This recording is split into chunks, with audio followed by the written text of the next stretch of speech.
The story begins not in a courtroom or at a red carpet, but in the crumbling heart of Compton's city offices, where a man named Jason Lee sits surrounded by paperwork, accusations, and the sound of his own name spreading through headlines. Money has vanished from city accounts and fingers are pointing straight at him, but instead of hiding, Lee goes on offense. He fires up his camera, hits record, and decides to drag two of the most powerful names in entertainment right into the chaos: Beyoncé and Jay-Z. What starts as a local embezzlement scandal quickly morphs into a full-blown celebrity crossfire, one that blurs the line between politics, fame, and conspiracy. According to Lee, this isn't about city budgets or missing funds. It's about silence, who buys it, who enforces it, and who can afford it. He claims Beyoncé and Jay-Z sent people to make him an offer, large sums to stop asking questions. Questions that stretch back more than 20 years to the Bahamas, August 2001, the crash that ended Aaliyah's life. Most people who talk about that tragedy do so with grief.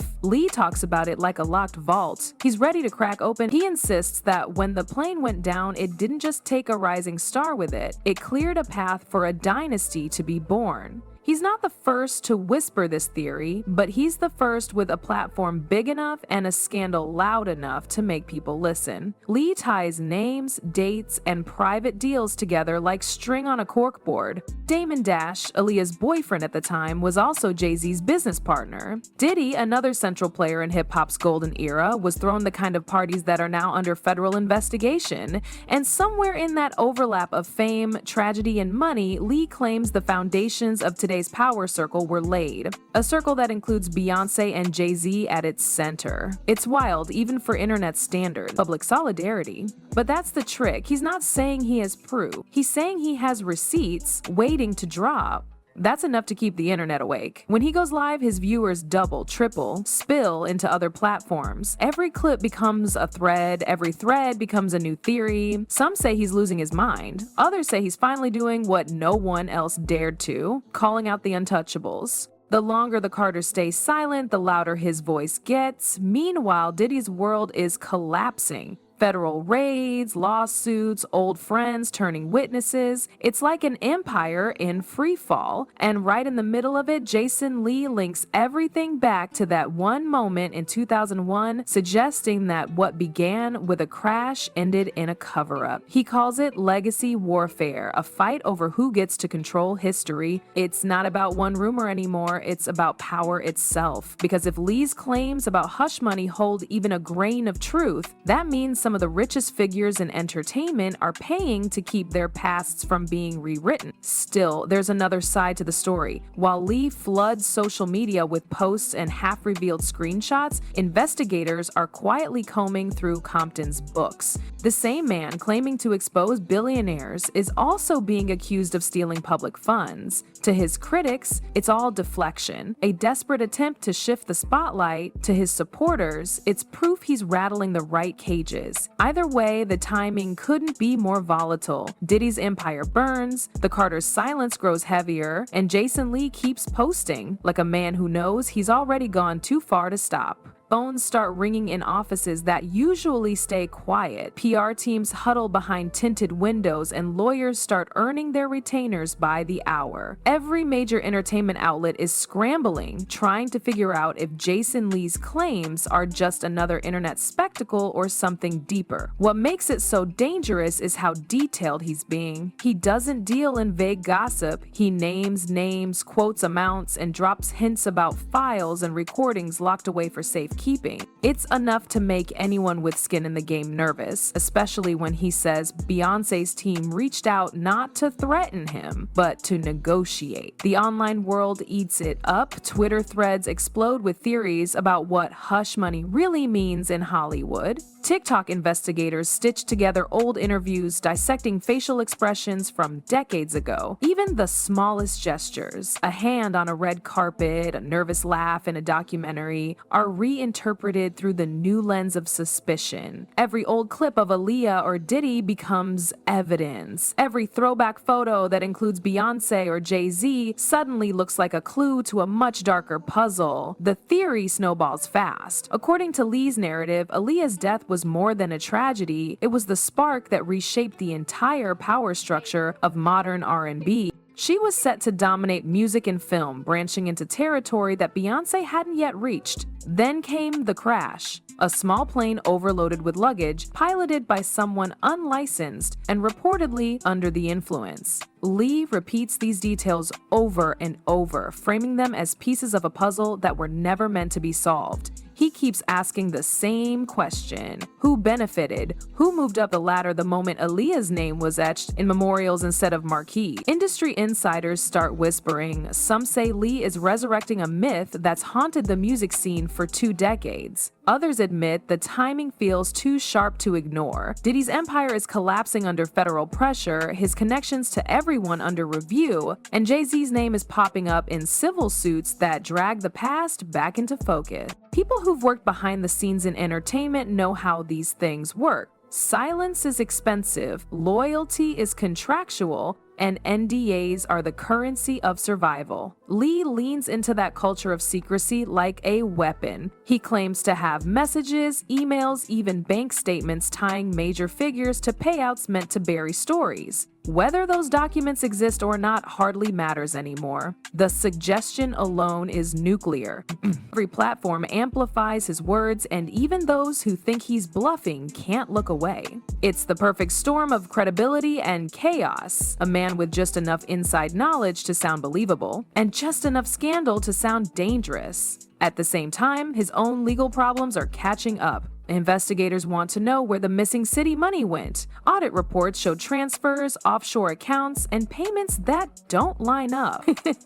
But Lee doesn't flinch. Live streams, he calls it a smear campaign funded by the same powerful people he's exposing. He says the Carters want to discredit the messenger before the message gets out. That line alone goes viral. Meanwhile, Beyoncé and Jay-Z maintain total silence. Not a single post, not a single comment. Their representatives issue one brief statement, baseless claims from a man facing criminal charges. But the lack of direct engagement only feeds the narrative. Online, silence equals guilt. Every hour they don't respond, Jason Lee's version of events becomes the one people remember. The tension thickens like smoke before a storm. Podcasts drop emergency episodes, YouTube commentators rake in millions of views, and journalists start digging through archives from 2001. The web is buzzing with a single question. What if, just this once, the conspiracy isn't a theory? Jason Lee's defiance turns into obsession. Every live stream becomes a countdown to what he calls the drop. He hints that there are recordings, text chains, and even footage from those infamous Diddy parties that could end careers overnight. His voice carries that dangerous mix of conviction and mania, like a man convinced he's too far in to back out.